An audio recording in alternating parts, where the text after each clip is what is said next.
সুপ্রিয় দর্শক, আশা করি সবাই ভালো আছেন। আজকে আবারও একটি বিষয় নিয়ে আপনাদের সাথে কথা বলতে চলে আসলাম। দুর্ভাগ্যজনকভাবে এখনো বহু স্থানে কলামের টাইবারের হুক 90 ডিগ্রি ব্যবহার করা হচ্ছে। আমাদেরকে কলামের টাইবারের হুক 135 ডিগ্রি বাধ্যতামূলক ব্যবহার করতেই হবে, এর কোনো বিকল্প নেই। স্ট্রাকচারাল সেফটি এবং ভূমিকম্পের রেজিস্ট্যান্সের জন্য এটি বাধ্যতামূলক। চলুন দেখে নেই 90 ডিগ্রি হুক ব্যবহার করলে কলাম কিভাবে রেসপন্স করে। ছাদ থেকে লোড বিমে ট্রান্সফার হয়, তারপর বিম থেকে কলামে লোড খাড়াভাবে নিচের দিকে চাপ সৃষ্টি করে। চলুন জেনে নেই আমরা টাইবার কেন ব্যবহার করি। টাইবার মূলত ব্যবহার করা হয় কলামের মেন রডগুলোকে সঠিক অবস্থানে ধরে রাখার জন্য। আপনারা এখন যে কলামটি দেখতে পাচ্ছেন, এখানে কলামের টাইবারে 90 ডিগ্রি হুক ব্যবহার করা হয়েছে।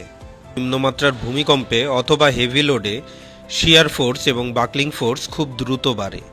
হুক কংক্রিটের ভেতরে লক অবস্থায় থাকে না। কোনো কারণে কংক্রিট যদি ফেটে যায় তাহলে টাইবার স্লিপ করে খুলে যেতে পারে। ক্রিটিক্যাল কন্ডিশনে ওয়ার্নিং ছাড়াই কলাম ধসে যেতে পারে। চলুন আমরা দেখে নেই কলামের টাইবারের হুক যদি আমরা 135 ডিগ্রি ব্যবহার করি তাহলে কলাম কিভাবে আরো মজবুত এবং টেকসই হয়। টাইবারের হুক ঢালাইয়ের ভেতরে লক হয়ে থাকে, মেন রড সাপোর্টেড থাকে, কংক্রিট ভালোভাবে কনফাইন্ড হয়, ডাক্টিলিটি বাড়ে, ভাঙার পূর্বে ওয়ার্নিং দেয়। টাইবারের হুক 135 ডিগ্রি হবার কারণে নিম্নমাত্রার ভূমিকম্পে অথবা হেভি লোডে শিয়ার ফোর্স এবং বাকলিং ফোর্স খুব দ্রুত বাড়তে পারে না। টাইবারের হুকের বাঁক হবে 135 ডিগ্রি এবং হুকটি হবে 3 ইঞ্চি। কলামের আদর্শ টাইবার দেখতে ঠিক এই রকম হবে। দুর্ভাগ্যজনকভাবে বাংলাদেশ সহ সারা পৃথিবীতে বর্তমানে প্রাকৃতিক দুর্যোগ বেড়েই চলেছে। আমাদের উচিত যে কোনো কাজই সব থেকে ভালো পদ্ধতিতে করা।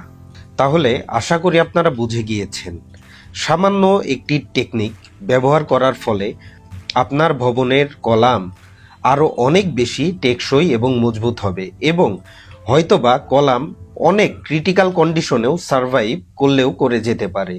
সুতরাং কাজ যেহেতু করবেন, কাজটি অবশ্যই ইঞ্জিনিয়ারিং নিয়ম মেনে তারপর করতে হবে। যারা এই ভিডিওটি দেখছেন তারা এই ভিডিওটি ছড়িয়ে দিন, মানুষের মাঝে সচেতনতা বৃদ্ধি করুন। আমরা চাই একটি টেকসই ভবিষ্যৎ নির্মাণ করতে। সবাই ভালো থাকবেন, সুস্থ থাকবেন। সবার সুস্বাস্থ্য কামনা করে আজকে বিদায় নিচ্ছি। আল্লাহ হাফেজ।